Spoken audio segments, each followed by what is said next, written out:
સૌપ્રથમ મારી જોડે અજીતભાઈ આવેલા અને એના મિત્ર સંજયભાઈ બાબુભાઈ પટેલ અને સ્કૂલના આચાર્ય છે, સરકારી સ્કૂલના. પછી એની જોગમાં અહીંયા ટેસ્ટરી દુકાન હતી, એટલે સ્કૂલમાંથી ટેન્ડર કઢાવરાવે, પાસ કરાવરાવે અને એમાં એ જે નફો મળે એમાં મને આપવાનો હોય એવી કન્ડિશનમાં મારી જોડેથી પૈસા લઈ જતા હતા. એટલે 2-3 વાર આવી રીતે પૈસા લઈ ગયા હતા. કેટલા રૂપિયા લઈ ગયા? 70 લાખ રૂપિયા, ઓલા 70 કરોડ, 1 કરોડ 70 લાખ. શેનું ટેન્ડર હતું આ? સ્ટેશનરીનું, એટલે પાઠ્યપુસ્તકોનું હતું અને સ્પોર્ટનું હતું ટેન્ડર. તમારો સંપર્ક કઈ રીતે થયો હતો આ લોકો?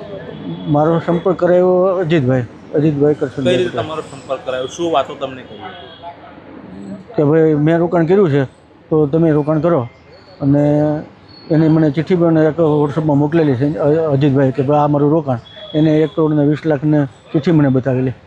અને આ મારા 20 વર્ષ જૂના મિત્ર હતા અજીતભાઈ, એટલે મને એની ઉપર એટલો ભરોસો હતો કે ભાઈ અજીતભાઈ છે એટલે કરવું.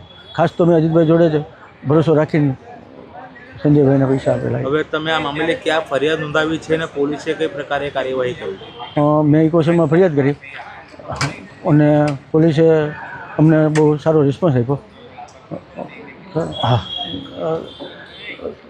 આપણે ચૌહાણ સાહેબ, અજીતભાઈ કરશનભાઈની ધરપકડ થઈ છે.